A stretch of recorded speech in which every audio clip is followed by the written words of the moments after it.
जय हिंद दोस्तों, मैं आदित्य द्विवेदी आप सभी का स्वागत करता हूं आपके YouTube चैनल आदित्यांजल जीएस क्लासेस में। जी हाँ दोस्तों, मध्य प्रदेश सामान्य अध्ययन की ये जो श्रृंखला चल रही है उसमें हमने जो पहला टॉपिक उठाया था वो मध्य प्रदेश का सामान्य परिचय था। उसके बाद जो हमने विषय वस्तु उठाई वो था मध्य प्रदेश के पड़ोसी राज्य एवं सीमावर्ती जिले। अब जो हमारा अगला और आज का टॉपिक होगा वो होगा मध्य प्रदेश के संभाग व जिले। इसके बाद एक सामान्य सा जो मध्य प्रदेश का यूं कहें कि प्रस्तावना के जो विषय वस्तु है वो कंप्लीट हो जाएगी। फिर हम जो कोर विषय वस्तु है उसमें प्रवेश करेंगे जिसमें मध्य प्रदेश का पुनर्गठन और फिर सीधे कहाँ चले जाएंगे हम मध्य प्रदेश के भूगोल में।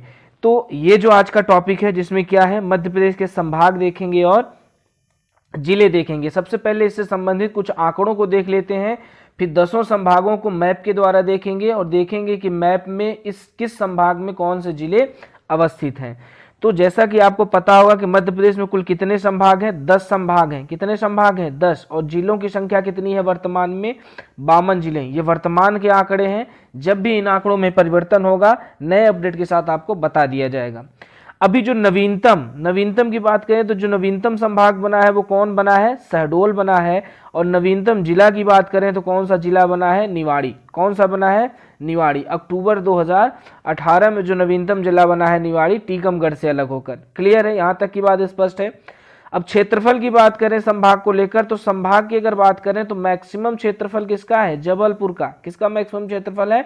जबलपुर का। लेकिन वही सबसे कम यानी कि मिनिमम क्षेत्रफल किसका है? शहडोल का। अधिकतम क्षेत्रफल जबलपुर का और न्यूनतम क्षेत्रफल शहडोल का। अब ये जब जिला में आते हैं तो जिला में देखते हैं तो मैक्सिमम क्षेत्रफल किस जिले का है? छिंदवाड़ा का। किसका है?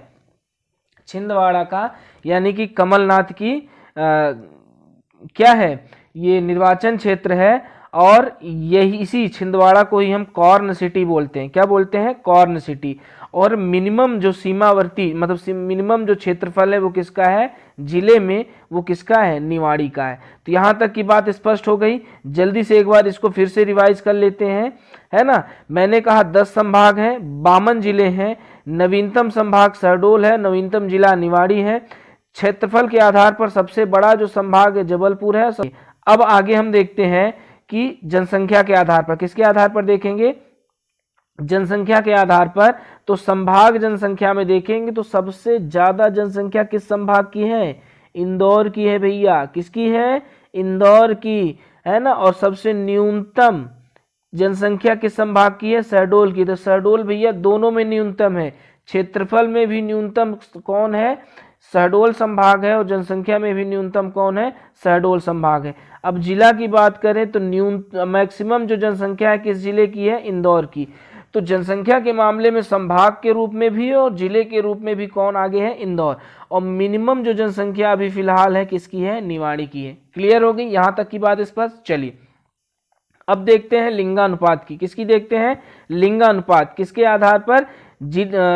लिंगानुपात संभाग के आधार पर। तो सबसे ज्यादा किस संभाग का लिंगानुपात है? जबलपुर का। क्योंकि बालाघाट वगैरह मंडला वगैरह किसमें आते हैं? ये सभी जबलपुर संभाग में आते हैं और इन जिलों में लिंगानुपात सर्वाधिक है। और मिनिमम लिंगानुपात कहाँ है? चंबल में। कहाँ है? चंबल में। चूंकि न्यूनतम लिंगानुपात किस जिले में है? भिंड में। तो यहाँ से जिला भी स्पष्ट हो गया कि मैक्सिमम लिंगानुपात बालाघाट में और न्यूनतम लिंगानुपात मिनिमम कहाँ है? भिंड में है। तो ये चीजें क्लियर हो गई। तो हमने किन किन चीजों को देख लिया? तो सबसे पहले हमने संभाग और जिलों की जो श्रृंखला सीरीज देखी है वो क्या क्या देखी है? एक तो हमने नवीनतम देखा, फिर क्षेत्रफल के आधार पर देखा, जनसंख्या के आधार पर, लिंगानुपात के आधार पर। अब हम किसके आधार पर देखेंगे? अब हम देखेंगे साक्षरता के आधार पर। किसके आधार पर देखेंगे? साक्षरता के आधार पर। तो साक्षरता के आधार पर देखेंगे संभाग। तो सबसे ज्यादा कौन सा संभाग साक्षर है? तो जबलपुर। यहाँ कॉर्नर में कटा हुआ दिख रहा होगा तो आप सुन लीजिएगा, नोट्स में बना लीजिएगा कि संभाग में सर्वाधिक साक्षर संभाग कौन है? जबलपुर। और मिनिमम साक्षर संभाग कौन है? तो इंदौर है। जिला की बात करें तो सर्वाधिक साक्षर जिला कौन सा है? जबलपुर। और न्यूनतम साक्षर जिला कौन है? अलीराजपुर। तो इस तरीके से ये जो संभाग और जिलों को लेकर एक सामान्य सा परिचय था यहाँ पे कंप्लीट होता है। अब एक एक संभाग और उससे संबंधित जिलों को हम देखते हुए चलेंगे। पहली स्लाइड में हमने 3 संभागों को लिया है। कितने संभागों को लिया है? 3 संभागों को लिया है, और जिसमें से हमारा जो पहला संभाग है, कौन सा? जो हमारा पहला संभाग है वो कौन सा है? चंबल। कौन सा है? चंबल, फिर नर्मदापुरम, और फिर कौन आता है? शहडोल। तो चंबल में आप देखोगे तो 3 जिले आते हैं। कौन कौन से आते हैं? श्योपुर आता है, मुरैना आता है और भिंड आता है। और चंबल संभाग का जो मुख्यालय है वो मुरैना है। कौन है? मुरैना है। अभी इन जिलों को इनकी कुछ विशेषताएं हैं, उनको भी साथ में लेके चलेंगे तो आपको आसानी होगी याद रखने में। अब आप देख रहे हो कि ये सर्वाधिक कुपोषित जिला किसे कहा जाता है? श्योपुर को। सबसे उत्तरी जिला किसे कहा जाता है? मुरैना को। और न्यूनतम लिंगानुपात वाला जिला कौन सा है? भिंड है। कौन है? भिंड है। और ये न्यूनतम वर्षा वाला भी क्षेत्र है। यहाँ की गोहद तहसील है जहाँ पे सबसे कम वर्षा होती है।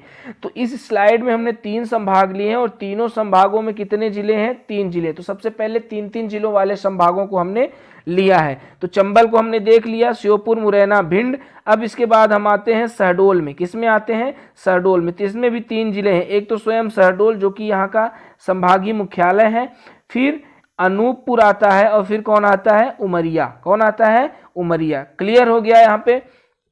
इसके बाद हम किसके बारे में देखते हैं? जो तीसरा संभाग है वो कौन है? नर्मदापुरम। पहले होशंगाबाद था नाम इसका, क्योंकि होशंग शाह द्वारा इसका नाम रखा गया था। वर्तमान में इसका नाम बदल दिया गया है नर्मदापुरम। जिले का भी नाम नर्मदापुरम कर दिया गया है, और संभाग का भी नाम नर्मदापुरम है। तो नर्मदापुरम, हरदा और बैतूल, कौन कौन से जिले आते हैं इसमें? नर्मदापुरम, हरदा और बैतूल। कौन कौन से जिले? नर्मदापुरम, हरदा और बैतूल, ये 3 जिले। तो 3-3 जिलों वाले 3 संभाग हैं। एक तो चंबल संभाग है, दूसरा शहडोल संभाग है, और तीसरा नर्मदापुरम संभाग है। यहां तक की बात क्लियर हो गई। चलिए अब अगले संभाग हम देखते हैं। तो अगले जो 3 संभाग हैं तो वो कौन कौन से संभाग हैं? तो एक स्लाइड में दिख रहा होगा आपका। एक तो रीवा संभाग जिसमें कितने जिले हैं? 4। फिर कौन सा है? ग्वालियर संभाग जिसमें जिले कितने हैं? 5।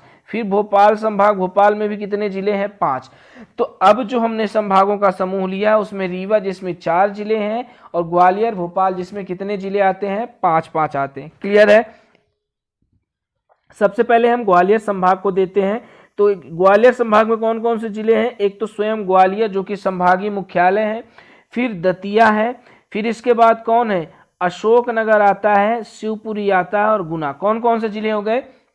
ग्वालियर, दतिया, शिवपुरी, अशोकनगर, गुना। शिवपुरी में ही क्या है? माधव राष्ट्रीय उद्यान है। क्या है? माधव राष्ट्रीय उद्यान है। ग्वालियर में ही किसकी समाधि है? तानसेन झांसी की रानी की। किसकी है? तानसेन झांसी की रानी की। और ग्वालियर सिंधियाओं की क्या रहा है? राजधानी रहा है। दतिया जो है ये वर्तमान में नरोत्तम मिश्रा की क्या है? ये निर्वाचन क्षेत्र है, और यहीं दतिया पे सिद्ध बाबा की चोटी है 1172 मीटर ऊंची। कितनी? 1172 मीटर ऊंची, जो कि बुंदेलखंड की सबसे ऊंची चोटी है। क्लियर हो गया? और अशोकनगर में ही क्या है? चंदेरी है। कौन है? चंदेरी है। और चंदेरी की ही साड़ियाँ क्या है? विश्व प्रसिद्ध हैं। तो 2 प्रकार के हैंडक्राफ्ट आपके वस्त्र में प्रसिद्ध है, एक महेश्वरी और दूसरी चंदेरी, जैसे बनारसी की है उसी प्रकार से। क्लियर है? तो ग्वालियर संभाग आपका क्लियर हो गया। चलिए अब अगला संभाग कौन सा हम देखते हैं। अगला संभाग है भोपाल। कौन सा है? भोपाल। तो भोपाल में कौन कौन से जिले सम्मिलित हैं? एक तो स्वयं भोपाल जो कि पहले क्या था? पहले ये सीहोर की एक तहसील हुआ करता था। 1972 में राजनंद गांव के साथ एक नए जिले के रूप में ये अस्तित्व में आता है, और वर्तमान में ये संभाग भी है और एक जिला भी है, और अपने संभाग का ये क्या है? मुख्यालय भी है। इसमें कौन कौन से जिले हैं? तो राजगढ़ आता है, विदिशा आता है, सीहोर आता है, और रायसेन। विदिशा में ही क्या है? उदयगिरी की गुफाएं हैं। किसकी गुफाएं हैं? उदयगिरी की 20 गुफाएं हैं। रायसेन में ही भीमबेटका, सांची, और क्या है आपका भोजपुर का क्या है? शिवलिंग है। फिर इसके बाद सीहोर में देखोगे तो सीहोर में ही जो बुधनी क्षेत्र है, तहसील है बुधनी, वो शिवराज सिंह चौहान जी का क्या है? निर्वाचन क्षेत्र है। और कौन सा? भोपाल। तो 5 जिले भोपाल, राजगढ़, विदिशा, रायसेन और सीहोर। क्लियर हो गया? चलिए अब इधर देखेंगे किसमें आते हैं हम? रीवा संभाग में। किसमें आते हैं? रीवा संभाग में। तो रीवा क्या है? मुख्यालय है। 4 जिले हैं, सतना है, सीधी है, सिंगरौली है और स्वयं रीवा। कौन कौन सा? सतना, रीवा, सीधी और सिंगरौली है। रीवा जो है ये सर्वाधिक ग्रामीण जनसंख्या वाला जिला है मध्य प्रदेश का। कैसा है? सर्वाधिक ग्रामीण जनसंख्या वाला। सिंगरौली में सबसे मोटी कोयले की परत पाई जाती है ना, और सिंगरौली को क्या कहा जाता है? ऊर्जा राजधानी कहा जाता है। फिर सतना में अभी विश्व की पहली व्हाइट टाइगर सफारी बनाई गई है मुकुंदपुर में। कहाँ बनाई गई है? मुकुंदपुर में। और सीधी में क्या स्थित है? सोन घड़ियाल संरक्षण केंद्र। क्या स्थित है? सोन घड़ियाल संरक्षण केंद्र। क्लियर हो गया? तो इस तरीके से ये 3 संभागों को हमने और कंप्लीट कर लिया। इस तरीके से हमारे 6 संभाग क्या हो गए? कंप्लीट हो गए, है ना। इनको देखिएगा, मैप बनाइएगा और बार बार ऐसे ही 2-2, 3-3 संभागों का मैप बनाते जाएंगे और पूरे जिले आपके क्या हो जाएंगे? याद हो जाएंगे। क्लियर है? अब नेक्स्ट स्लाइड आप देख रहे हैं और नेक्स्ट स्लाइड में आपको दिख रहा होगा 2 और जिले हैं। एक तो उज्जैन जिला है। कौन सा जिला है? एक तो उज्जैन जिला है और दूसरा कौन सा है? उज्जैन संभाग और सागर संभाग। तो सबसे पहले उज्जैन को देखते हैं। उज्जैन में कुल उज्जैन संभाग में कितने जिले हैं? 7 जिले हैं। सबसे ऊपर देखेंगे नीमच है, फिर मंदसौर है, फिर रतलाम है, फिर इधर देवास है, शाजापुर और आगरमालवा। शाजापुर से ही अलग होकर कौन सा जिला बना था? आगरमालवा। तो 7 जिले हैं। अब इन 7 जिलों की विशेषता देख लेते हैं। नीमच से ही 3 जून 1857 को स्वतंत्रता क्रांति मध्य प्रदेश से शुरू होती है। 1857 की क्रांति। ये जो मंदसौर है ये शिवना नदी के किनारे स्थित है और यहीं पर क्या है?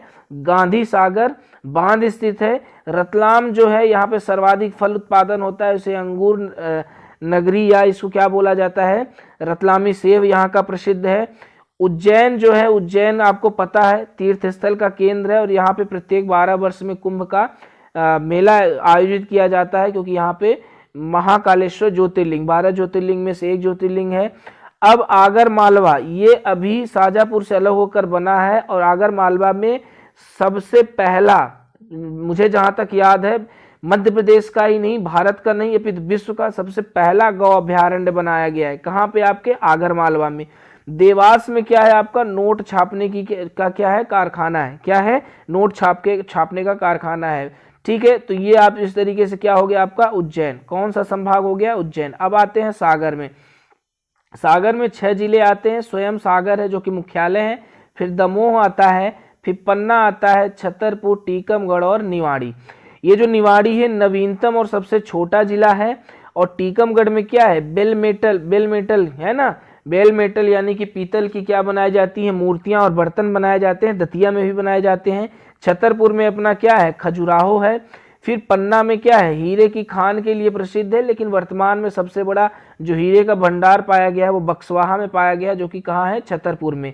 क्लियर? और सागर में प्रदेश की पहली यूनिवर्सिटी बनाई गई थी जिसका नाम था हरसिंह गौर यूनिवर्सिटी। तो क्लियर हो गया, यहाँ तक ये संभाग स्पष्ट हो गए।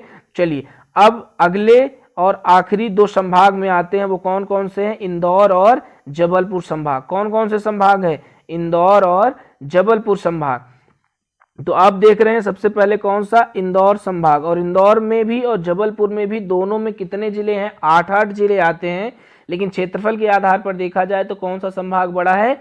जबलपुर। लेकिन जनसंख्या के आधार पर देखा जाए तो कौन सा संभाग बड़ा है? आपका इंदौर। इंदौर में कौन कौन से जिले आते हैं? तो इंदौर के जस्ट बगल में धार है, फिर उसके बगल में झाबुआ और अलीराजपुर, नीचे बड़वानी है, फिर खरगोन है, फिर खंडवा और बुरहानपुर। तो इस प्रकार से कुल कितने जिले हो गए?